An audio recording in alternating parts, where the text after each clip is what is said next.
A edição do MPTV dessa semana traz um assunto bastante polêmico: saúde pública, questão considerada a maior preocupação dos brasileiros.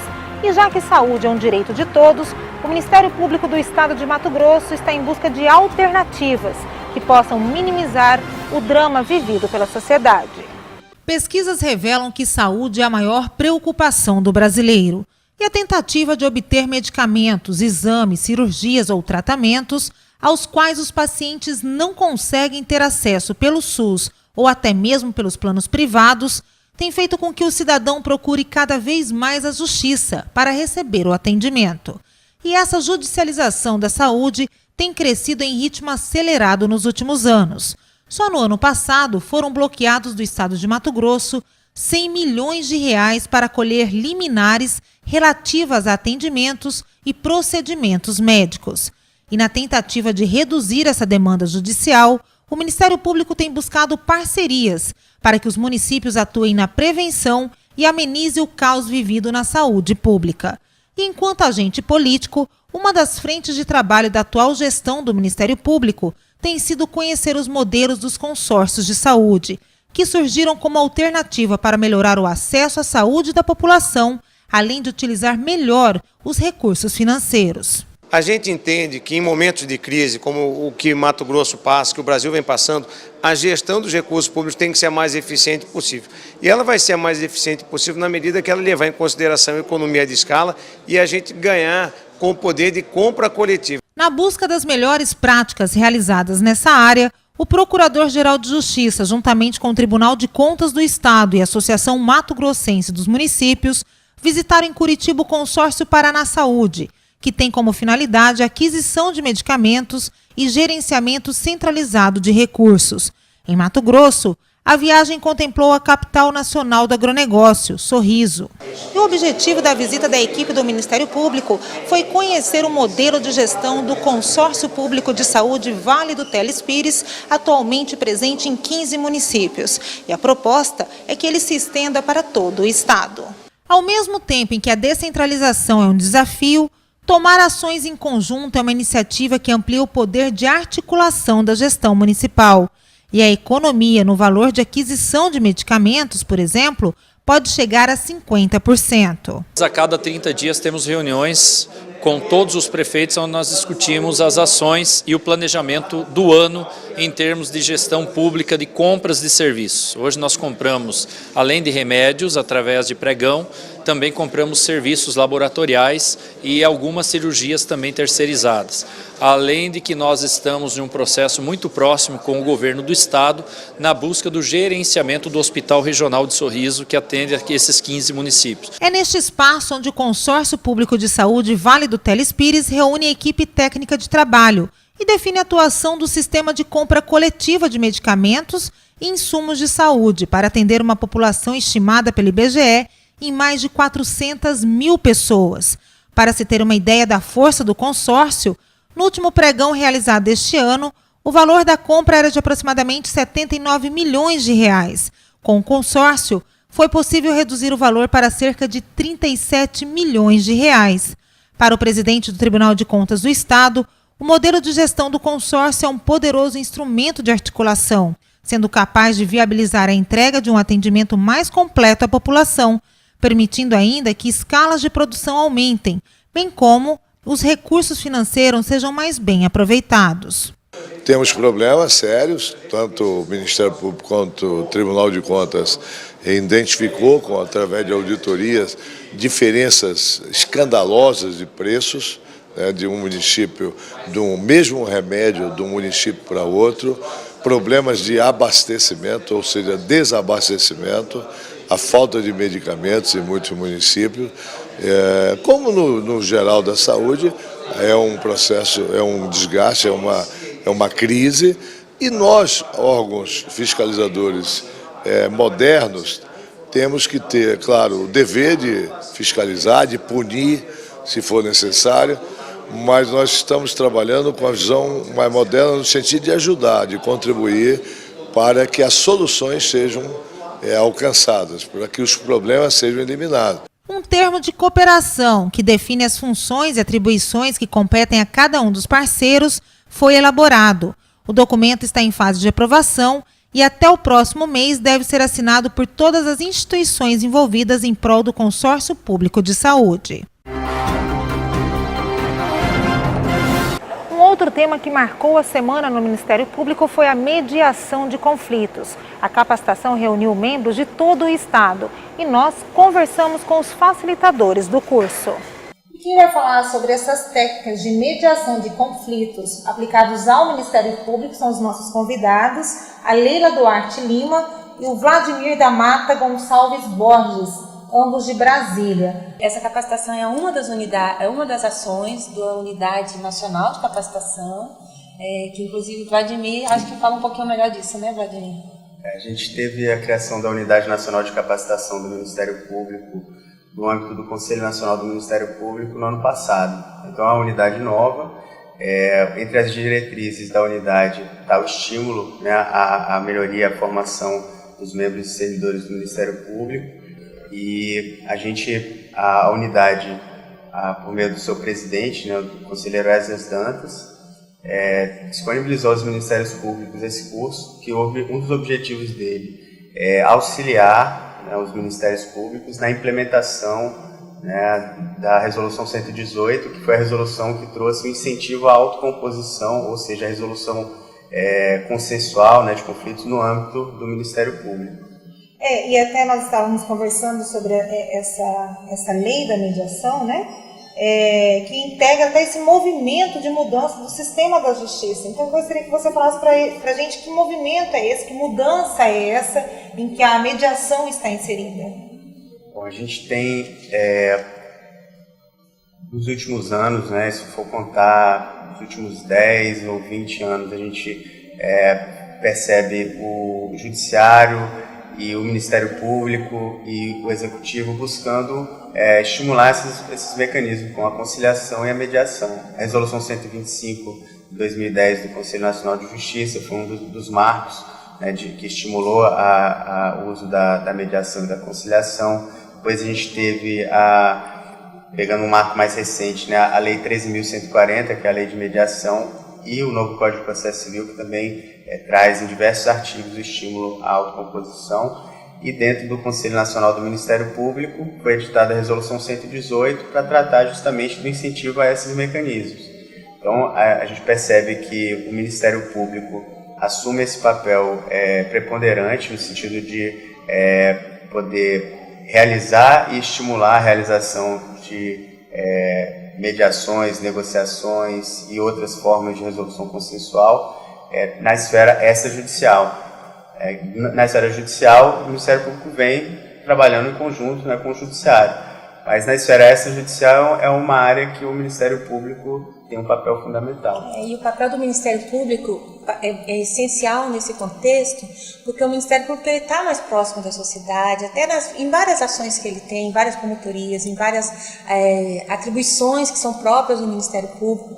E o Ministério Público, muitas vezes, ele tem o papel de ele mesmo negociar, às vezes com outros entes, às vezes com instituições estaduais, com secretarias, com órgãos dos estados, dos municípios.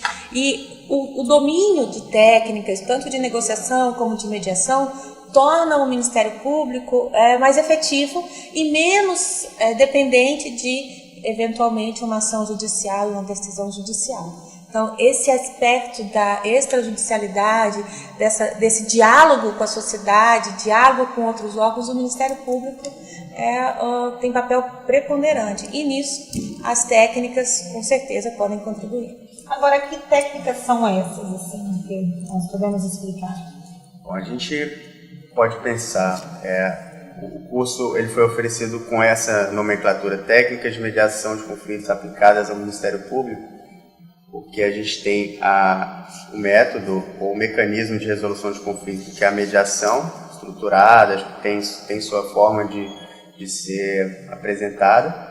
Mas a gente pode utilizar algumas ferramentas, por exemplo, ferramentas de comunicação que vão permitir que a pessoa possa se expressar de uma maneira que ela possa ser melhor compreendida, ou ouvir de uma maneira que possa compreender melhor. Usar outras ferramentas que possam checar essa comunicação, estimular que as pessoas reflitam sobre a tomada de decisão delas.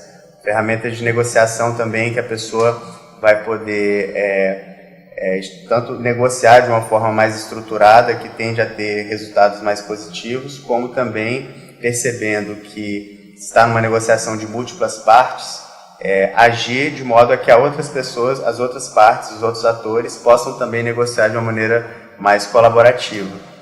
E outras ferramentas procedimentais que a gente utiliza dentro da mediação, que você pode adaptar para a realidade, por exemplo, de um atendimento numa promotoria, né, de realizar sessões individuais com partes, com pessoas, grupos, e você depois promover uma reunião conjunta com esses grupos, estabelecer alguns critérios de condução de uma reunião antes da reunião começar. Então a gente, na mediação, fala de uma declaração de abertura. Então, em alguns contextos, você pode preparar uma declaração de abertura que já faz um alinhamento das expectativas em relação à conduta de cada um naquela reunião e os objetivos daquela reunião. Então, são diversas ferramentas que a gente pode trazer para esse contexto. E são ferramentas que são úteis no dia a dia, às vezes também na relação com o colega, com os servidores, às vezes para fazer melhor pedidos, para entender melhor o que está sendo pedido. Eu acho que também uma ferramenta que é muito interessante é que a partir de uma escuta qualificada, as pessoas também elas têm condições de buscar soluções mais criativas, conhecendo um pouquinho das ferramentas, né? Conhecendo um pouquinho das opções, quais são os efetivos interesses, quais são as efetivas necessidades que estão por trás daquele pedido.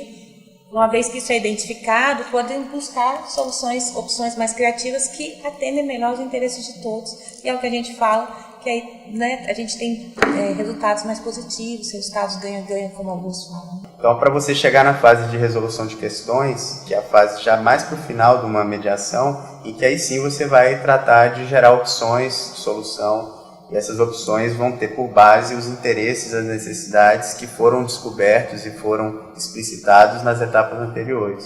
Então, você tende a ter um resultado mais integrado.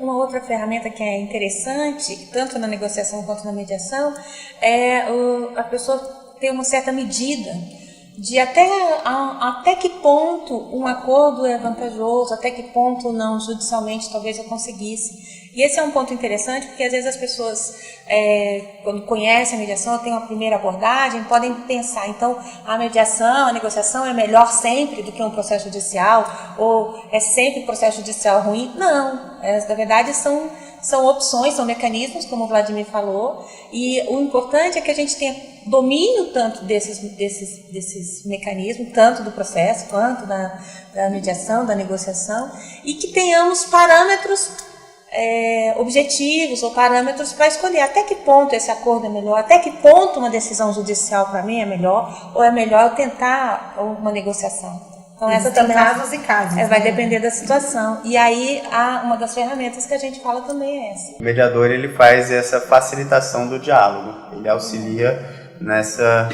comunicação entre as pessoas envolvidas. De uma forma mais humanizada de lidar ali? De alguma maneira, ela é mais humana porque ela ouve, né, e está mais próxima da pessoa e não do papel, do processo. Então, nesse sentido, ela tem essa característica.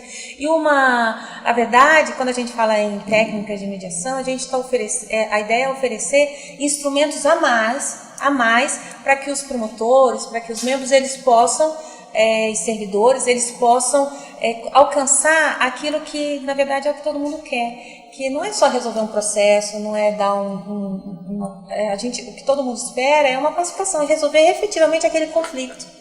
E para a gente efetivamente resolver um conflito, entender o que está acontecendo com aquelas pessoas, a gente precisa ter uma escuta qualificada, uma fala qualificada e ajudar essas pessoas a descobrirem efetivamente o que elas querem, porque às vezes é como o Vladimir falou, eles estão falando de uma maneira agressiva e colocando de uma frustração, uma irritação, mas que por trás daquilo tem algo mais importante, ou algo que a gente ainda não conseguiu ver e que a mediação permite. E quando a gente chega nesse ponto, a solução para o conflito ela é mais definitiva, porque ela é mais essencial para eles. E hoje essa capacitação ela está percorrendo todo o país, atendendo esta resolução. Hoje o Ministério Público Brasileiro ele está recebendo esse trabalho.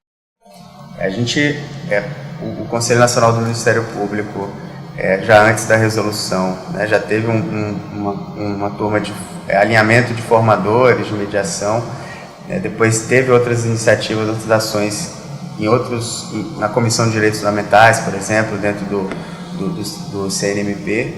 E hoje, como a unidade tem diversos temas que pode abordar, né? Um dos temas que a unidade está oferecendo, está se dispondo a compartilhar e a contribuir com esse desenvolvimento é o tema da autocomposição.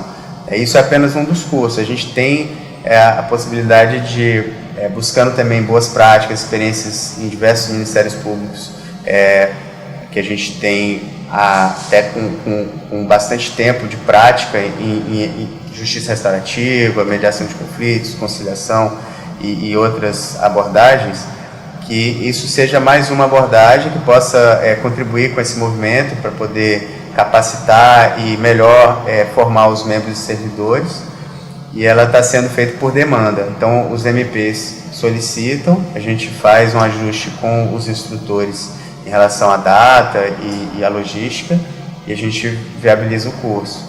Então, a gente já teve no Ministério Público da Bahia, no Ministério Público de Goiás, da Bahia, agora o terceiro está sendo aqui do Mato Grosso, o próximo vai ser na semana que vem no Rio Grande do Norte. Então a gente está com uma agenda bem interessante. A gente ficou surpreso com as demandas, né, e com o interesse do Ministério Público pelo tema. É um trabalho que está sendo iniciado realmente, começando. Então, bom, muito obrigada. Tem algo a mais que vocês gostariam de acrescentar sobre esse trabalho que vocês vão desenvolver? Não, só agradecer mesmo o Ministério Público de Mato Grosso, né, por receber o Conselho Nacional do Ministério Público e colocar à disposição, né, quem tiver interesse, membros, servidores, que quiserem entrar em contato também com a unidade, solicitar algum auxílio ou propor algum curso, a gente está de portas abertas. Ótimo, muito obrigada pela participação de vocês. Obrigado. Nós que agradecemos.